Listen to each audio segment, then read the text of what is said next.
ketika ruh itu telah masuk dia ke dalam tubuh kita, ya, maka disebutlah namanya dengan nyawa. Disebut namanya dengan nyawa. Kapan dia dikatakan nyawa? Ketika dia telah meliputi sekalian tubuh dan memenuhi sekalian rongga tubuh. Nyawa namanya. Kapan pula dia disebut namanya dengan jiwa, Bapak Ibu? Ketika ia telah memberi semangat, memberi spirit, jiwa sebutannya. Kapan pula disebut namanya dengan napas? Ketika ia turun naik, keluar masuk.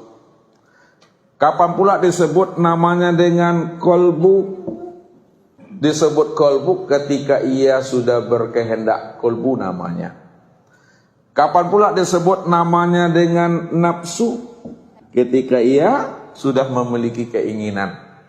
Kalau keinginannya itu baik, maka disebut apa namanya? Mutmainnah. Kalaulah keinginannya itu jahat, sebut namanya amarah. Kalau keinginannya itu labil, disebut lawamah. Ketika dia sudah berpikir, disebut akal namanya. Ketika dia itu sudah pandai memilah dan memilih, disebut ikhtiar namanya. Ketika dia sudah percaya, disebut iman namanya. Ketika dia sudah mengenal, disebut arif namanya.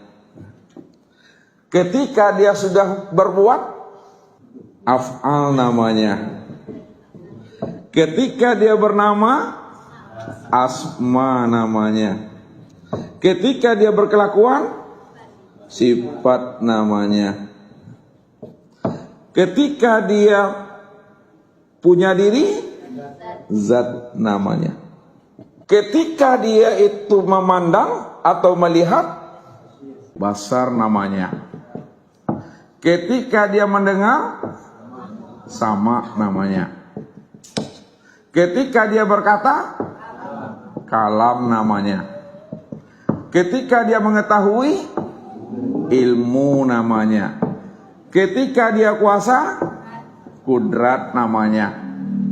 Ketika dia berkehendak, iradat namanya. Ketika dia hidup, hayat namanya. Ini nama Bapak Ibu. Nama daripada ruh itu. Sesuai dengan keadaan, kondisi, dan situasi yang ada pada diri.